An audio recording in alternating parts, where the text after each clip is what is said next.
Hello everyone, and welcome to this next session of PragatiE Vichaar Poetry Festival 2022. We are very excited to have with us three good poets, Kumar Gautam, Sidhartha Mallya, and Shalini Chhabra. I will let them, all three of them, introduce themselves. The session of this particular session, the topic is, I am not kidding. We are going to talk about satire today.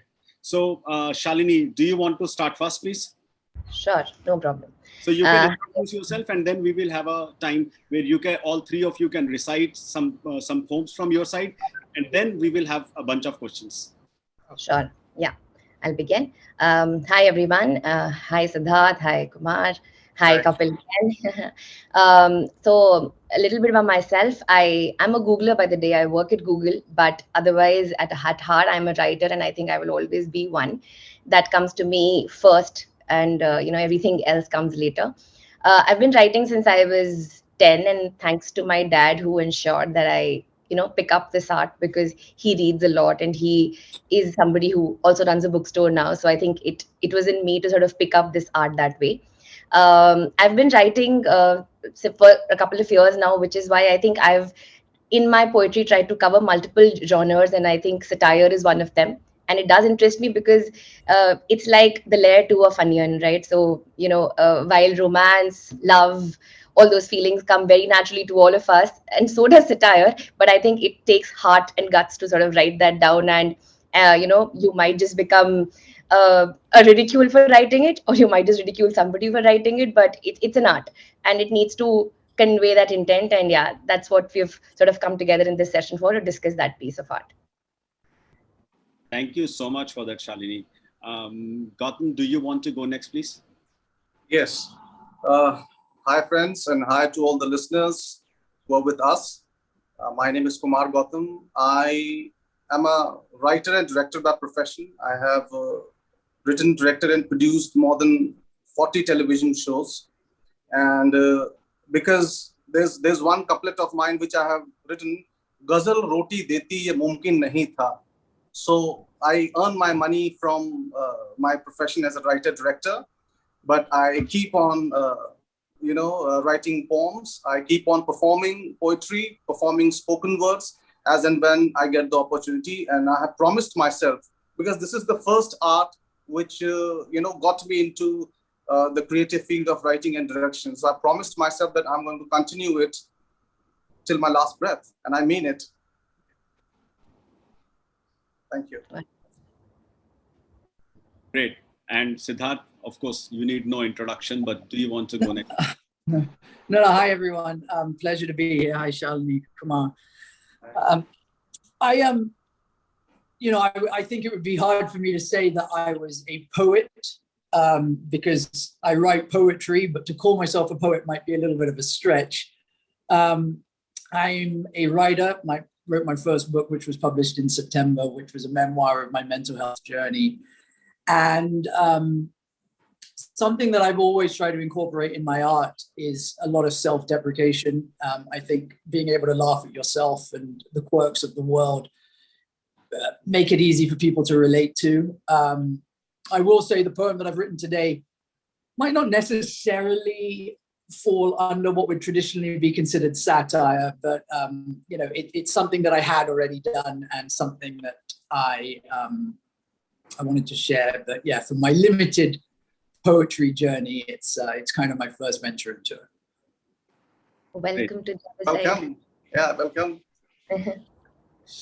Okay.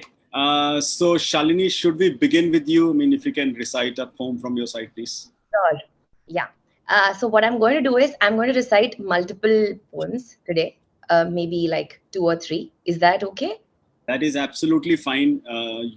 Each one of you have 5 minutes each. You can use that time to recite a long poem, or you can, recite a few smaller ones. Sure. I think more than anything, any poet waits for this, okay? The time slot where you can perform, because while I can talk about 100 things, this is what really catches my pulse. Absolutely. Okay. Sure. So what I'm going to start with is a poem that I wrote on, it's about how the pen does not treat women differently, while the world does. कविता का शीर्षक है स्याही, ink. शुक्र है कलम की स्याही मेरा लिंग नहीं जानती, शुक्र है कलम की स्याही मुझ पर तरस नहीं खाती, मेरी हथेली से समझती जरूर होगी क्योंकि कोमल है, पर शुक्र है इससे धारणा नहीं बनाती, शुक्र है मुझे देखकर ये स्याही गुलाबी नहीं हो जाती, क्योंकि लड़कियों का फेवरेट कलर तो पिंक है, क्योंकि औजार की शोभा तो वीर से है, ना कि तुम्हारी सोच में लिपटी जंजीर से है. So yeah, that's the first one, and it's something which is very close to my heart. I will. Sorry. I was saying that's brilliantly put. Yeah. Okay. So the next one is a little bit on what's happening in the world right now. I mean, there is almost a world war which is about to begin, and it's somewhere cornered, which is why we love to talk about it, and we can talk about it from the comfort of our homes. But it's a satirical attempt at how we are as people. Not to anyone, more to myself maybe. Yeah. So okay, I will begin. 1 second.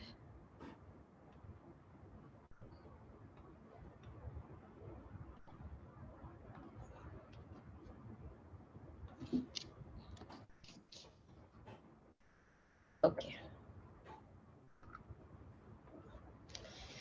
Speak as we shall, the brutality of this world is conveniently cornered somewhere.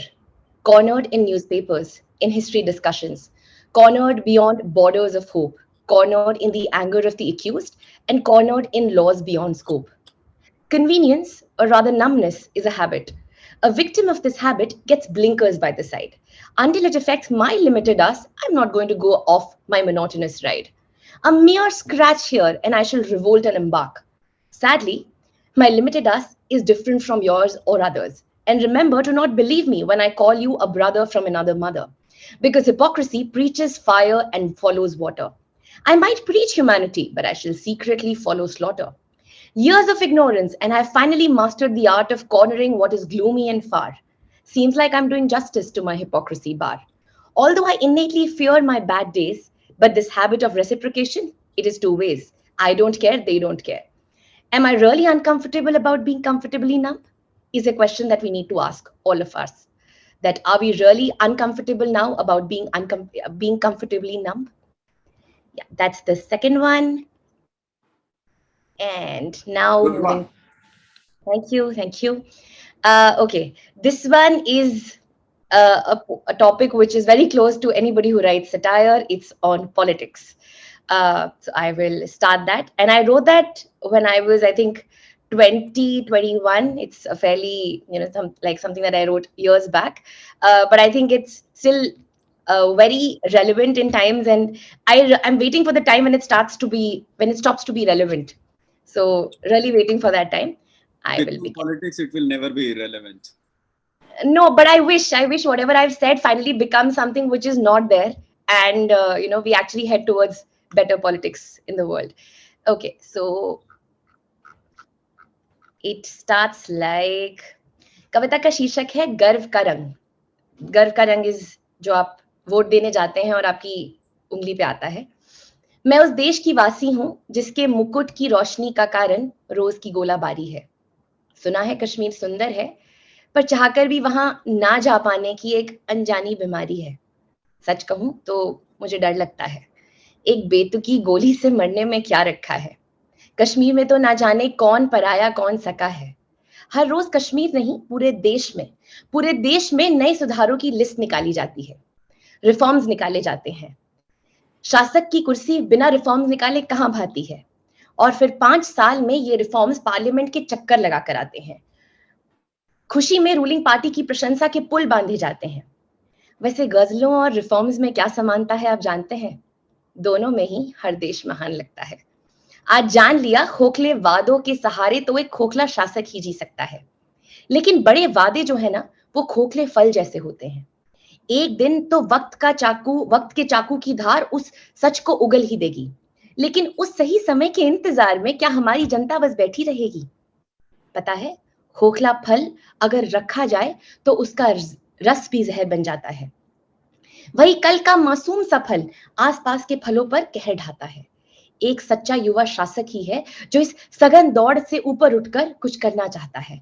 लेकिन हमारे देश में एक सुलझे युवा को शासक कौन बनाता है? अरे शासक बनना बहुत आसान है। भूखे नंगों को रोटी दे दो, कुछ खोखले वादे, अंदर से चाहे हो जाओ कपटी लेकिन कपड़े पहनो सादे। एक स्कूल में खाना बंटवा दो, एक कपटी पुलिस कमिश्नर हटवा दो, कह दो कि हम उद्धार लाएंगे और 5 साल तक आपके टैक्स में नहाएंगे। हमारे देश के लोकतंत्र की बेतुकी तो देखिए। जो वोट करता है वो जानता नहीं किसे वोट करना है, और जो जानता है उसकी राय सोशल गैदरिंग्स की डिस्कशंस तक रुक जाती है, समाचार पत्र के कॉलम डिनर डिस्कशंस पर थम जाती है। जो वोट करता है उसे चुप कराता है 2 वक्त का खाना और पैसा। अगर देश का नागरिक वोट नहीं देगा तो शासक उससे कैसे डरेगा? ये कविता सुन रहे सब जन शायद 18 से ऊपर हैं। आप में से कितने लोग मतदान देने जाते हैं और कितने लोग सिर्फ उस दिन की छुट्टी मनाते हैं? जवाब मुझे मत दीजिए, खुद को दीजिए। कुछ बातें खामोश ही बयां हो जाते हैं, क्योंकि कुछ ना करना और कुछ ना पाना एक दूसरे के बचपन के साथी हैं। बहुत अच्छा, बहुत बढ़िया। Absolutely brilliant. And Shalini, I can tell you, this will never become irrelevant. And sadly, this is not the state of politics in India. I mean, having lived at multiple countries, I mean, this is the state of politics everywhere in the world. Yeah, but I think the whole perception of what politics is in our heads needs to change, because see, if I don't feel great about politics, people my age will never think about getting into it and trying to reform things. We will all be sitting and complaining about how senior leaders are. It's a very comfortable position, and I think we are also comfortable about being comfortably numb in this, in this entire ecosystem. We are okay with it. We just sit there and relax because we know people are not doing a great job, and then we also don't want to get into it. So it's a catch-22. I will refrain from responding to this. Okay.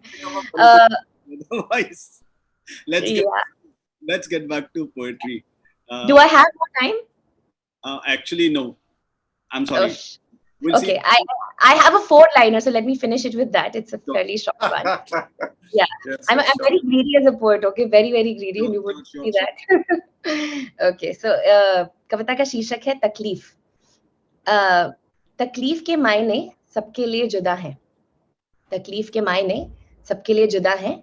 किसी की तकलीफ में शुक्र है कि उनका खुदा है, और किसी की तकलीफ का कारण किसी और का खुदा है। Yeah, that's it. Super. So on that note, Gautam, do you want to begin next, please? Oh yes, anytime. तो चूंकि प्रगति विचार मल्टीलिंगुअल हिंदी, उर्दू और अंग्रेजी तीनों में जो है कविता को प्रोत्साहन दे रही है फिलहाल, तो मैं ये तीनों में जो है ना एक एक कविता पढ़ने की कोशिश करूंगा। वक्त मिलेगा तो और जो है ना समय चुराऊंगा आपसे। तो मैं शुरू करता हूँ। पहली कविता है मेरी, मिठाई और मैं। मिठाई की दुकान में जाते ही मैं बच्चा बन जाता हूँ। तो जो लोग यूरोप में सुन रहे हैं या अमेरिका में सुन रहे हैं, दे कैन कॉल इट पेटिस्ट्री। मिठाई की दुकान में जाते ही मैं बच्चा बन जाता हूँ। किनको गटकूं, किनसे आंखें चुराऊं, खुद को असमंजस में पाता हूँ। मिठाई की दुकान में जाते ही मैं बच्चा बन जाता हूँ। तरह तरह की मिठाइयां इठला इठला कर मुझे बुलाती, आकार प्रकार रंग खुशबू से बरबस मुझे रिझाती। ये बिन खाए ही मुंह में मिठास भर जाती, लप लपाती जीभ को और भी बेकाबू कर जाती। योगी होने का प्रण फिर स्वाहा हो जाता, भोगी मन तांडव कर टूट पड़ना चाहता। पहले छेना फिर मेवा सबकी बारी है आती, पहले छेना फिर मेवा सबकी बारी है आती। क्या सूखी क्या गीली, हलवा जलेबी काजू कतली रबड़ी कुछ भी न बख्शी जाती। रंग बिरंग के लड्डू देख, रंग बिरंग के लड्डू देख दिमाग सोच में पड़ जाता है भैया ये कितने भाई, है भैया ये कितने भाई हर संग मिल धर लेते गोलाई। है भैया ये कितने भाई हर संग मिल धर लेते गोलाई। क्या इस जन्म सारों के संग मेरे जीव की होगी प्रेम सगाई।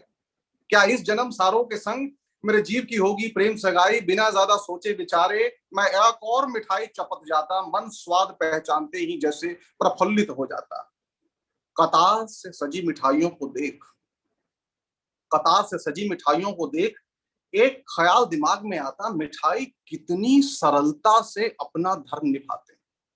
मिठाई कितनी सरलता से अपना धर्म निभाते हैं। कोई भी हो, कैसा भी हो, मन सबका तृप्त कर जाते। ऊंचा, बड़ा, तगड़ा, खड़ा, सारे ऐठन धरे रह जाते हैं जब रसगुल्ले के रस जबान के फेरे लगाते हैं। इंसान और मिठाई कितनी जमती है इनकी भाई, जीजा साला या जमाई, मिनिस्टर अफसर या कसाई, सभी ने मिठाइयां हैं जमकर खाई। जात धर्म भेद मतभेद खाते ही सबने भुलाई।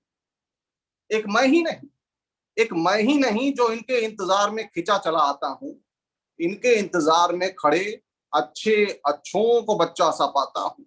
एक मैं ही नहीं जो इनके पास खिंचा चला आता हूं। इनके इंतजार में खड़े अच्छे अच्छों को बच्चा सा पाता हूं।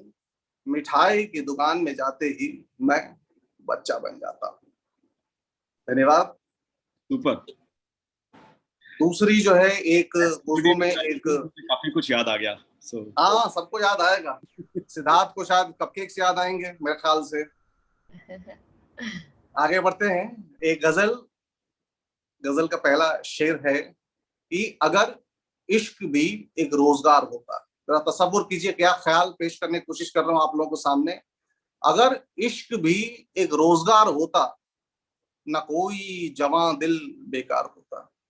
अगर इश्क भी एक रोजगार होता, न कोई जवां दिल बेकार होता। न करने को कहता कोई नौकरी चाकरी, न आशिकों पर कोई अत्याचार होता।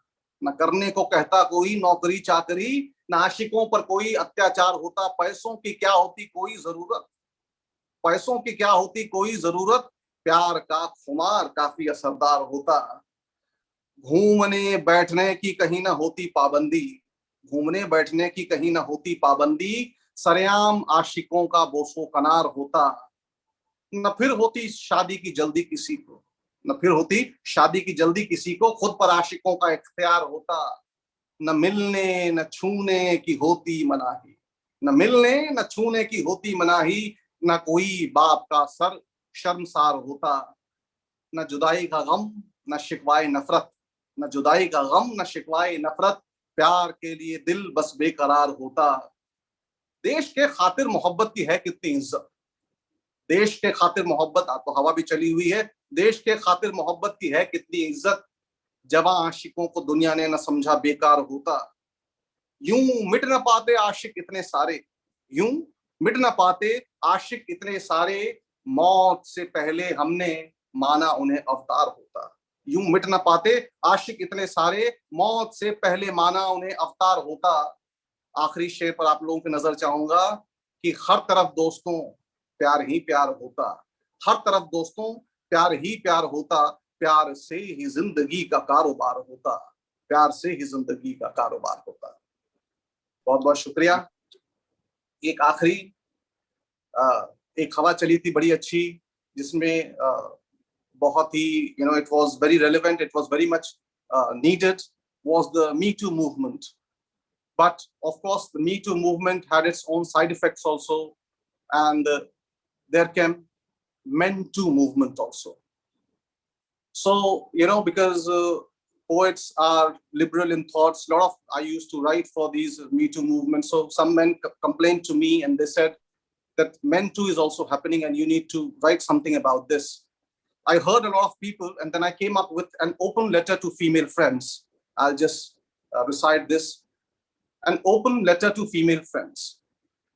My dear female friends, manhood is in question. The credibility of a man is being questioned. We are being looked at with suspicion. Our reputations are at stake. A gender war has been waged. We are being mocked at, asked to pay for patriarchy. And all other oppressions and discrimination our forefathers committed. This was not the feminist movement world envisioned. This was not the feminist movement world envisioned. Certainly, this is not going to undo the past, nor it is the way forward ahead. My dear female friends, as much the light needs darkness, body needs soul, a conscious mind needs matter, a man needs a woman, and a woman needs a man. We need to remind ourselves, feminism was for liberty, not to avenge patriarchy and thrust on matriarchy with vengeance. My dear female friends, false allegations, fabricated stories, false accusation, false claims of assault and harassment are not only putting life of men in jeopardy, but also of the women associated with them. Men are shaken and women are losing faith in them. It is time for you to stand up, speak up, talk about a few good men you have met in your life, your father, brother, husband, friend. You need to talk for your son or the son you may give birth to. Do it before a sect plans to instigate male feticide too in future. My dear female friends, feel free to tell the world if you're willing that not all men are hashtag sex maniac, hashtag chauvinist, hashtag bastards, hashtag rapists, hashtag molesters, hashtag assaulters. Men are equally good friend, companion, and even proactive in sustaining relationships. Tell as many women as you can and communicate as soon as you can before many more women take advantage of, quote unquote, believe me, I'm a woman. Before all men are marked as culprits and all women as victims. Before women are emboldened to abuse men, before women unintentionally start subjugating men, before being man becomes synonymous to disgrace and shame. Brilliant. Thank you. Thank you so much. और अगर आप समय देंगे तो एक और सुना सकता हूं मैं, बड़ा दिलचस्प सा ह्यूमर अंग्रेजी में. नहीं sir, we are actually running very late. If we have time at the end, I would love to hear that. But for now, let's get Sidhartha. Oh, sure. Yeah, hi, congrats everyone. It's probably about time that I make my little confession that my understanding of Hindi is very limited, but I trust these were all beautiful pieces.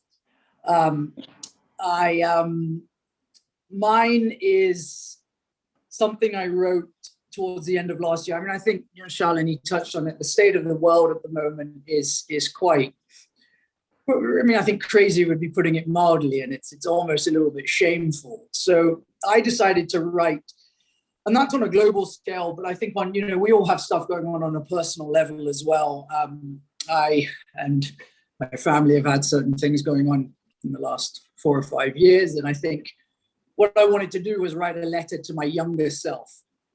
And from today saying that, you know what, enjoy yourself, you're going to be fine later in life.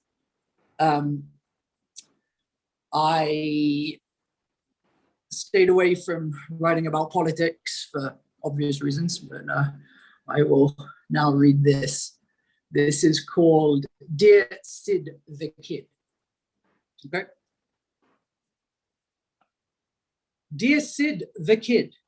Okay, fine, that rhyme was too easy, I'll admit. Let's rewind, turn back time, start again, if you permit. I'm writing to you from the you are today, 34, raw, adoring life, still no wife, but just to say, you're okay. Things for you are just beginning, with your whole life again, you're at the top of the inning. But it won't always be smooth, you won't always be winning, but I'm here to say that's just all part of living. And no matter what comes down the line, just remember this, you'll be fine. Because at times you will feel different, alone, and like you don't belong. You will feel hopeless and useless, and like all you do is wrong. You'll feel sad, you'll feel low, you'll feel abandoned on your own. Your soul will ache, your heart will break, you'll feel like a mistake. Certain people will put you down, make you frown, just for being brown. Make you feel like you're a sin, just for the complexion of your skin. But don't worry, in the years to come, those same pale kids will be the ones spending hours out in the sun, baking like a bun just to get some color. So to them, well done. You'll get blamed, you'll get shamed because you have a certain name. You'll be berated, you'll be hated, and you'll get majorly frustrated. But accept it all without a fight, because all this stuff is part of life. And keep in mind this very line, that in the end, you'll be fine. Now, of course, you will have good moments as well, but on those there is no point to dwell. You will embrace them all and welcome them in. You don't need my help for that to begin. It's more the things that you will want to resist, the things that will hurt and cause the mist. It is those moments that might seem hard that I encourage you to put up your hands and put down your guard and embrace it all. The good and the bad, the ups and the downs, the happy and the sad, the smiles and the frowns, the joy and the pain, the laughs and the tears, the sun and the rain, the beliefs and the fears. was whatever it is that may come your way, don't reject it at all, but invite it to stay, because all these experiences, come what may, will make you and shape you into the person you are today. Okay? So before I end and lay down the pen, let me leave you with this little truth. You might not be the smartest, but you're certainly an artist. You don't need any more proof. It's creation that runs through your veins, and it is art that is in your heart. So be the brush that paints the life that you want, the life that sets you apart. A life that's unique from the crowd, where you speak and are proud for the person you are, where you walk your own street and march to your own beat and are your own guiding star. Because you are joy at your core. You are loved and you're adored. You will always be a child who loves to play and smile. That is you through and through. There's nothing you have to do. But also at times remember to be the canvas instead of the brush. So live in surrender, letting life's perfect splendor paint you without any rush. So just trust the process and know that you got this, and listen to the divine. As I've said all along, I promise I'm not wrong. In the end, you will be fine. Remember, this is your life. This is your story, your own epic, your own odyssey. But like Odysseus, remember, the adventure won't be without hiccups and slick-ups amongst all the splendor. So there's no need to dread all the years ahead and what's to come down the line. Yes, some things will be tough, the seas will be rough, but in the end, you'll be just fine. Love, Sidhartha. Brilliant. You will be just fine. Yeah, I think, Sidharth, that will be true for almost everyone. Yeah, I think, well, that was kind of that sort of wanting to write this, the adage, this too shall pass. I think we're living in a time where, I mean, it can't get any worse, and then it seems to get worse. And then you have to keep reminding yourself that hopefully there's going to be light at the end of the tunnel. I love the part where you say that you're also a canvas. I think that's an epiphany, because so far you want to be the brush, you want to be the stroke, but there's more to it.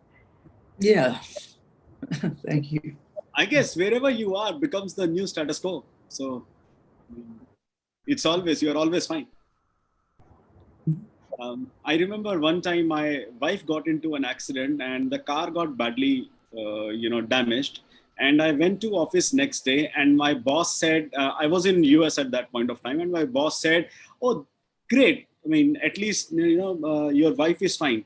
I said, "You wouldn't have stopped saying fine unless I was the one who was dead.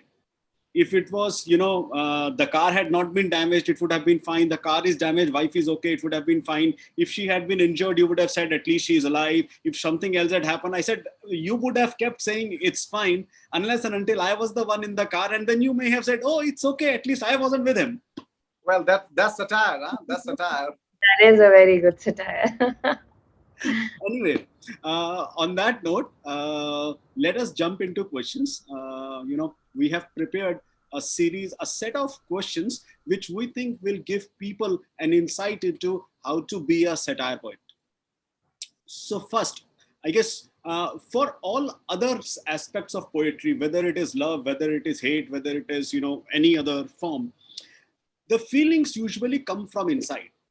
The subject matter need to be understood at a certain level. But when you do satire, you need to have a much more ingrained, a more insightful knowledge of the subject. What are your thoughts about that? So Shalini, should we start with you? Sure. I think I'll maybe spend 30 seconds on what a satire is, just to sort of set the context. Satire is almost like an irony, right? It's something which is written with humor, ridicule, and you're trying to portray an intent.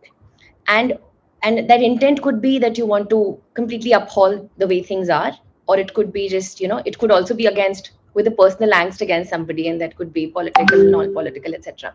So to your question, I think it's important to not get limited by the perspective you have about that topic, which is almost sufficient if you're writing any other form of poetry.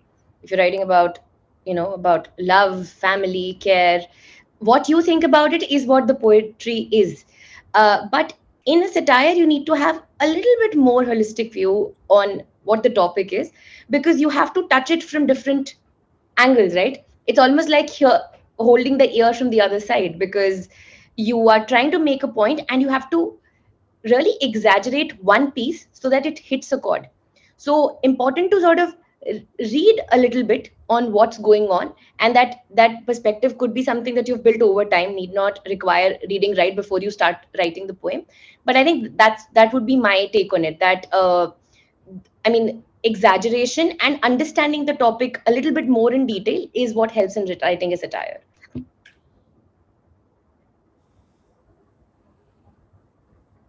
So let's go next. Kumar, do you want to go next? Yeah.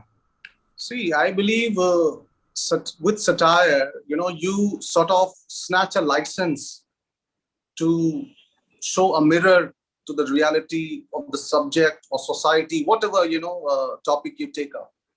So once you snatch that license, it gives you a certain power, and that power has to have, and practiced with certain responsibilities. And that responsibility you'll only understand if you have understood the subject in detail. So when it comes to satirical poems or doing a satire, it's very important to have as much knowledge as you can have, so that you, when you are even presenting a sort of fiction, you know what exactly is the fact. You don't present your own fact, and sort of thrust upon people as fiction. So it's very important that you are aware of certain perspective, you are aware of its impact on the society, to your audience, or the people who are sort of going through that very process. So if what I understand best is that satire is a metaphorical mirror, you can say. It's आईना. आप आईना दिखाते हैं, समाज को आईना दिखाते हैं. अगर कोई इशू है तो उसमें जो लोग नुमाइंदे उससे जुड़े हुए हैं उनको आईना दिखाते हैं. तो आईना तो वही दिखा सकता है ना जो सामने से भी साफ हो और पीछे से भी उसकी लेयरिंग लगी हो. मतलब वो करप्ट नहीं हो सकता आईना दिखाने वाला. अब करप्ट तभी नहीं होगा जब उसके पास जो है ना as far as possible, as much as possible ज्ञान हो उस सब्जेक्ट के बारे में. तो खुलेआम जो है वो कुछ भी कह सकता है, वो साथ में ये भी समझ सकता है कि इसके repercussions कहाँ होंगे. If someone has to do a satire poem or a piece, he needs to understand the impact it will have on its audience also. So because because it's a very sensitive thing, if it goes wrong, then it will be completely miscommunication. You will be tagged insensitive, and then the whole idea of presenting a satire and sort of starting a revolution or passing on a message, it will go for a toss. Sure. So as much you can have control over the subject and the matter, the satire will be, I believe, impactful and beautiful. Perfect. Very, very well said. Sidharth, how about you? Your thoughts on this? Yeah, I think for me, from being someone in the creative world, whether it's acting, writing, whatever, I always believe that, and this is something that was said, I think Martin Scorsese said this, which he said the most creative is always the most personal, right? And if you can relate to something personally, you're more likely to be able to put a twist on it, because it's happened to you. I think with satire, though, a lot of the time things that people write about hasn't directly happened to them, like politics or things like that. Therefore, as Kumar and Shalini said, you need to have a really deep understanding what you're writing about. Now, if you're writing love poems or romance poems, everyone has felt love and heart in some capacity. So no one's going to question your experience when you're writing about it, right? It's self-expression. But when you're writing about a specific subject, whether it's politics or whether it's sports, whatever it might be, now you are kind of using fact as the base. So there has to be an understanding of what the facts are in order to be able to, I guess, make fun of it or, get a message across. Perfect. Let's move to the next question then. So recently, comedian Vir performed a piece which was called as Two Indias, that portrayed the political and religious dilemma in India, and it stirred quite a bit of tension among nationalistic mongers. In this context, any thoughts? Sidharth, I'm going to put you on the spot. I don't know if you have heard this piece or not. I've not heard the piece, but I know that I know that there's a fine line you can walk, especially in India, in places where I think there's a lot of people don't like anyone kind of holding up a mirror in any sort of way, right? The minute a mirror is held up, it forces people to look at themselves. and no one really wants to do that. I don't really know what to say for this. I'm a believer in free speech and being able to say what you want in whatever capacity you want. As long as you're not going out and slandering people straight up. Sure. I think we should be able to laugh at situations. Everywhere else does it in the world. You look at.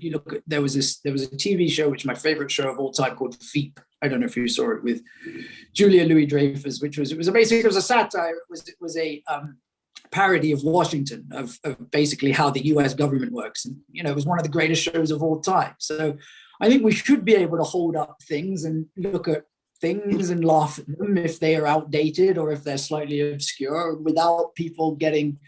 Again, I'm not saying go and insult people. That's not what I'm saying. I'm not saying that one bit, but I do also think that we should be able to laugh at things. Yep, I hear you. And Sidharth, I must say, you are one of the few people that I have seen who doesn't only say freedom of speech, but actually truly kind of believes in it. I mean, for the kind of stuff that gets said about you, and you, in all my conversations with you, you have seemed okay with that. It's okay. People have their perspective. They say whatever they want to. And I really, truly appreciate that. No, thank you. I think you get to a stage where you either accept it or you're going to go mad. So I think Sure. Shalini, do you want to go next, please?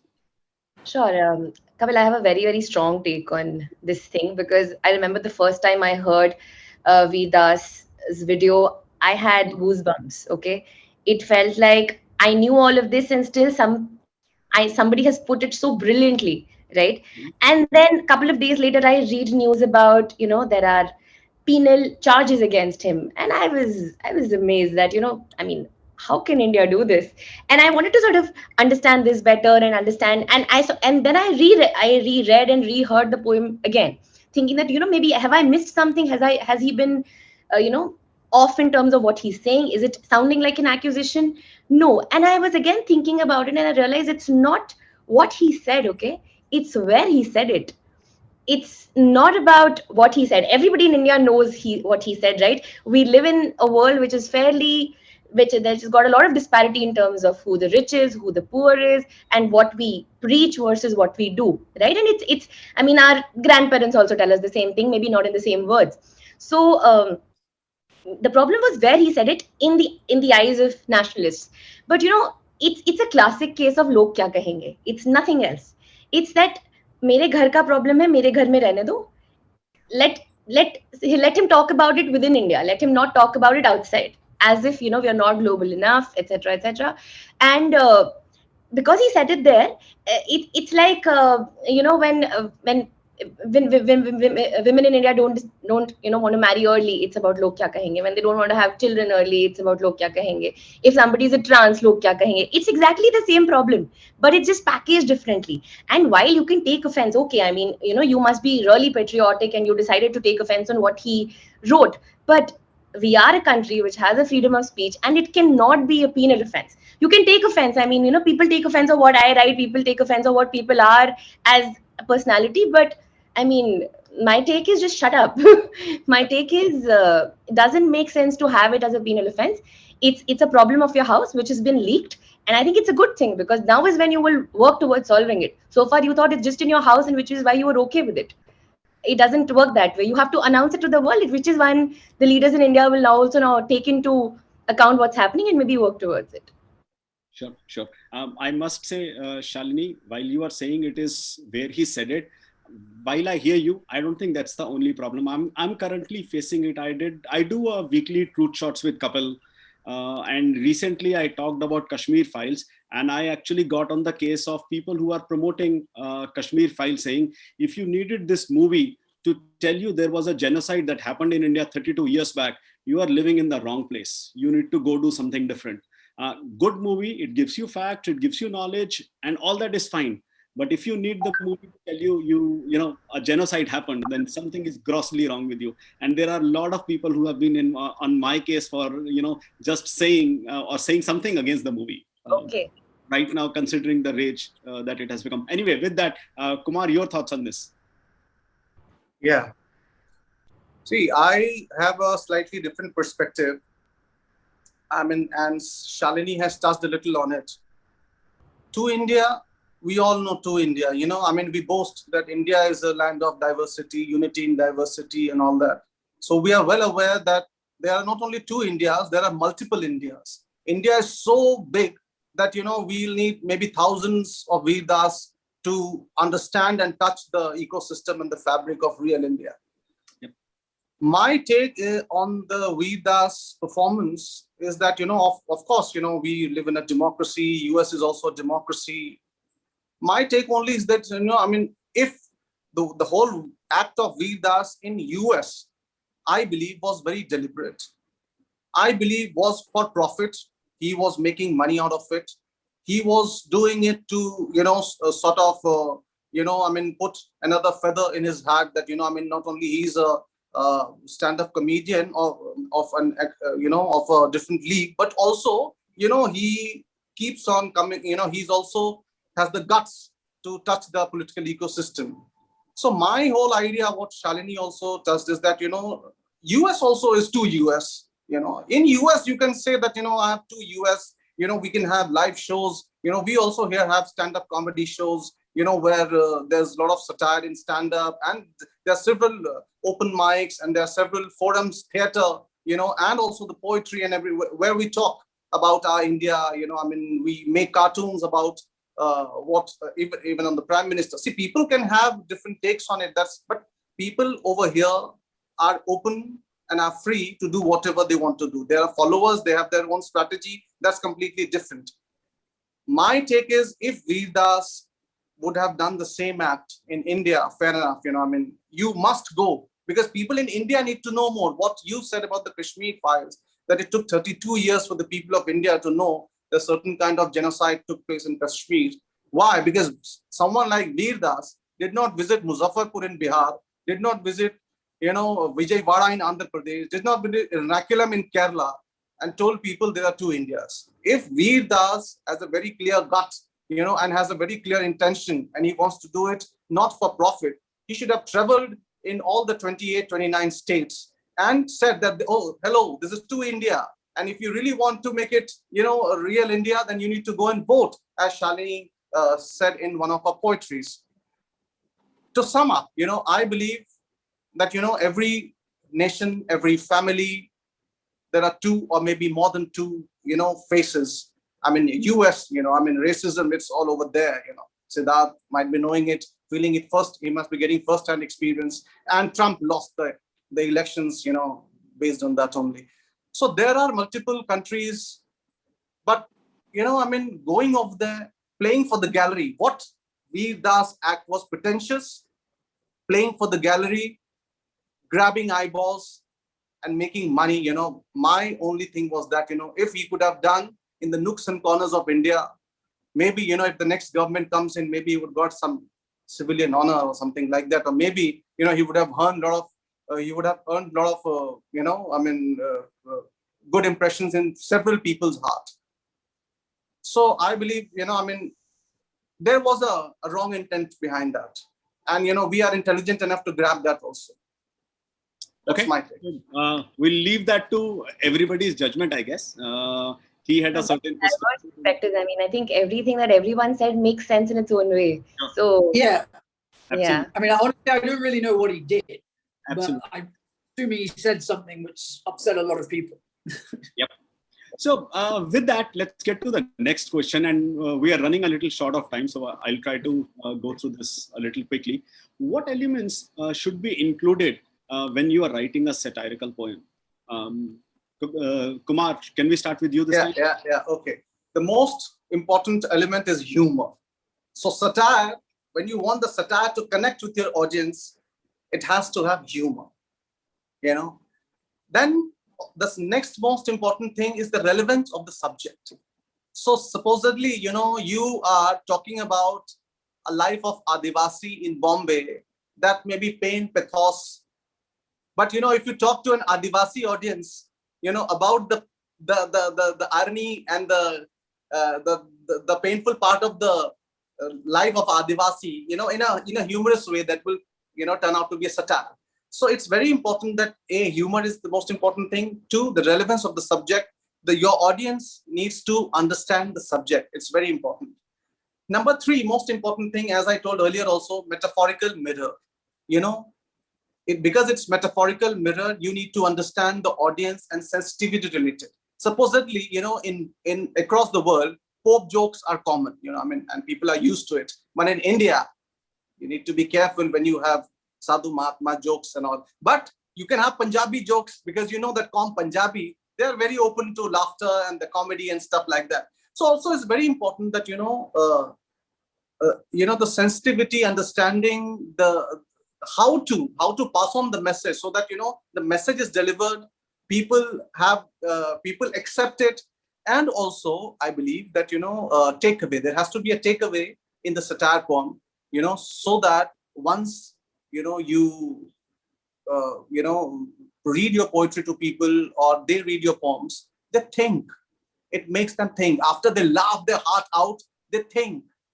And, it shows up in their actions, in their thoughts, in their process. You are able to make certain influence on them, and there is certain takeaway for them, when that means that the message has been delivered. And people want first start with changing themselves, or working upon themselves, and then further, it reflects in the society. So I believe if these four things are there, I think it's you have cracked the satire genre. Sure. Sidharth, can we go to you now?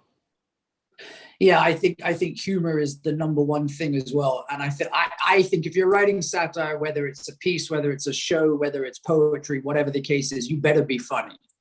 Because if you're not, there's a fine line where you can come across as just outright offensive, right? If it's not funny. I think that's the line you straddle with satire, is that it has to be funny to work, straight and first most. And secondly, I think, as we've discussed the Vir Das thing, no matter what you do in life, no matter what genre you're writing in, you're going to piss people off, right? People are always going to get angry no matter what you do. I think in satire, it's probably more likely that people are not going to like you and take offense to what you write. So I think if you're going to get into it, then be aware that the backlash is more likely going to be higher than in, if you're writing romance poems.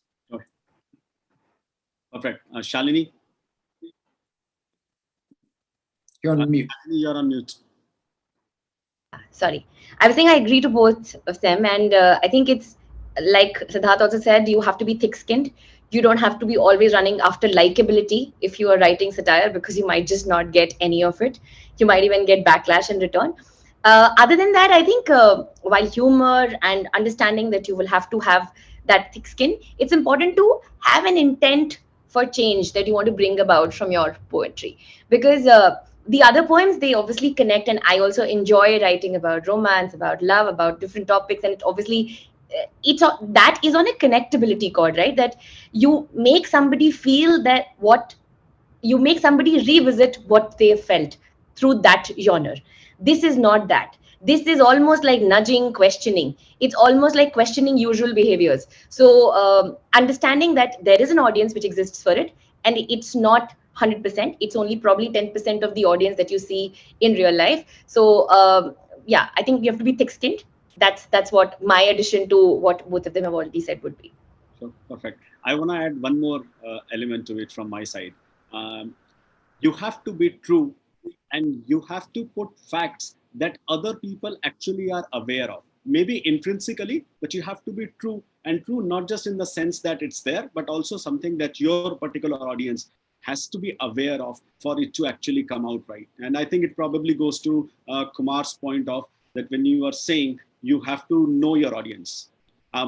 With that, I think we will go to the last question, and I will let that question be just a single word answer. So my question is, who is your favorite satirical poet? Shalini, let's start with you. Sure. There's a spoken poet, Haley Shah. She writes beautiful poetry and she recites it very well. So yeah, Haley Shah's poem, which is about being a man, is my favorite. Perfect. Kumar.